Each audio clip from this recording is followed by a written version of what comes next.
Assalamualaikum warahmatullahi wabarakatuh. Apa kabar ayah bunda dan teman-teman sekalian? Alhamdulillahirrabbilalamin. Semoga ayah bunda dan teman-teman sehat selalu. Saya Hilman Al-Madani hari ini mau bertutur tentang apa yang saya alami selama ini. Kenapa saya menghilang selama ini dari peredaran, nggak praktek, nggak ngajar, nggak terima konsul, nggak seminar, dan lain sebagainya. Saya off dulu dari kegiatan-kegiatan itu semua untuk pengobatan saya. Dan saya mau bertutur hari ini sekalian saya mau berangkat kemoterapi ke-9 ke Rumah Sakit Kanker Darmais.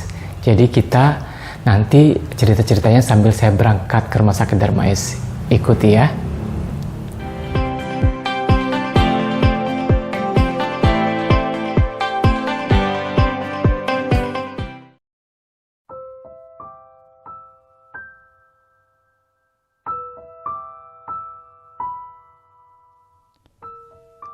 Awalnya saya heran, kok sakit mah ini jadi sering kambuh ya?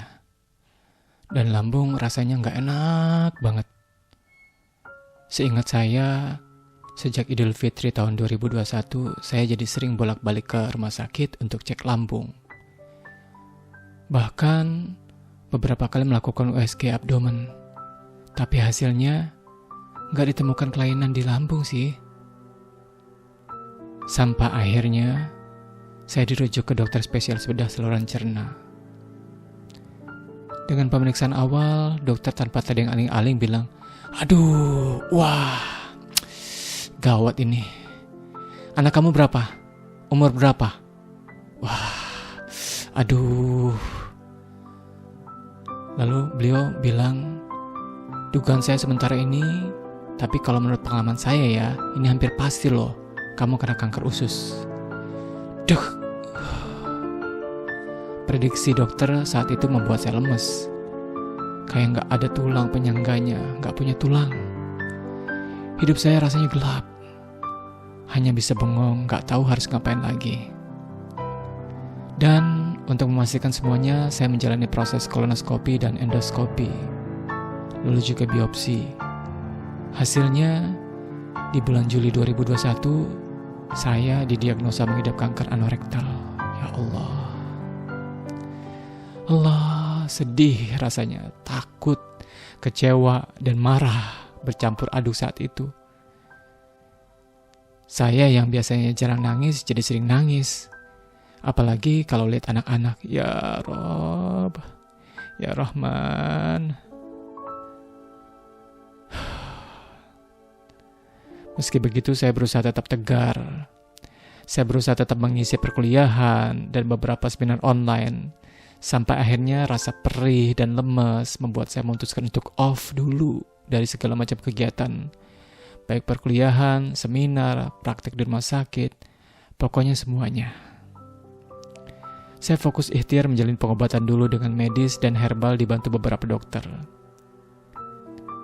Selama proses pengobatan ini, kemoterapi, radioterapi, saya merasa lemes, perih di beberapa bagian tubuh, mual, nyeri sendi, pusing, berat badan turun drastis, dan beberapa efek samping lainnya yang bikin saya jadi nggak mau ketemu orang. Nggak enak rasanya dikunjungi, tapi tubuh ini lagi mengejang kesakitan. Maafkan ya teman-teman semua, nggak ada maksud apapun. Saya pun nggak muncul lagi di media-media sosial. Sampai akhirnya saya merasa harus ada yang saya kerjakan semampu yang saya bisa. Saya nggak mau hidup saya sia-sia. Di akhir Desember 2021, saya berupaya membuat postingan tulisan-tulisan lagi di media sosial. Meski sambil tiduran, dengan aplikasi yang memudahkan saya HP, alhamdulillah, ya Allah, masih ada yang bisa saya kerjakan. Saya merasa masih bisa menebar manfaat untuk orang lain. Ya paling enggak setidaknya buat pengingat diri saya sendirilah. Saya berupaya, berikhtiar untuk bisa lebih sehat, ya Allah. Dukungan keluarga saya, khususnya Bunda Rika, istri saya, saudara-saudara saya, sahabat-sahabat saya, teman-teman dekat, ayah bunda sekalian membuat saya merasa punya asa untuk bisa sembuh dan beraktivitas lagi. Terima kasih ya Allah. Semoga Allah membalas budi baik teman-teman semua. Bismillah. Insya Allah saya niatkan untuk melakukan apapun yang saya bisa lakukan agar seberapapun sisa hidup saya bisa lebih bermanfaat dan tidak sia-sia insya Allah.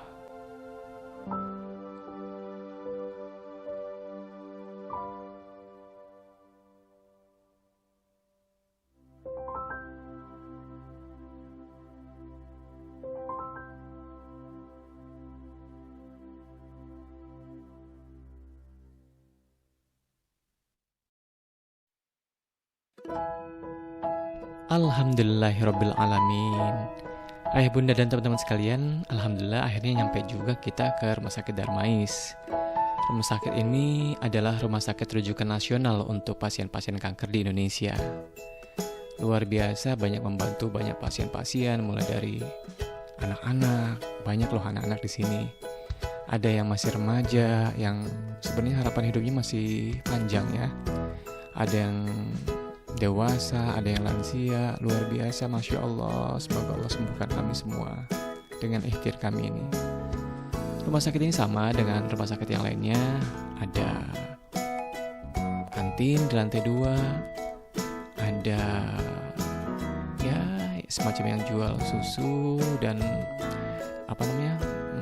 suplemen dan lain-lainnya. Ada bank di sini juga. Pokoknya banyak lah ya, ada sub-sub spesialis juga. Dan kita sampai nih ke Poli Anyelir. Poli inilah dimana tempat kami semua mendapati pelayanan kemoterapi.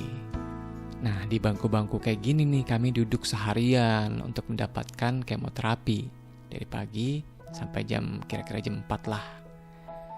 Kalau ayah bunda dan teman-teman tanya-tanya, kemoterapi itu kayak gimana sih? Apa sih alatnya? Sebenarnya kemoterapi itu cuma memasukkan cairan-cairan ini nih, cairan-cairan obat-obatan kanker dari infus ke tubuh kita gitu ya. Jadi diharapkan cairan ini atau obat ini akan menyerang sel-sel kanker. Tapi sayangnya sel-sel baik juga kononnya diserang juga. Makanya kita lemes, leukosit kadang-kadang jadi rendah gitu ya, daya tahan tubuh rendah. Nah, udah sore nih. Artinya udah selesai. Saatnya kita pulang. Suster, makasih banyak. Ya.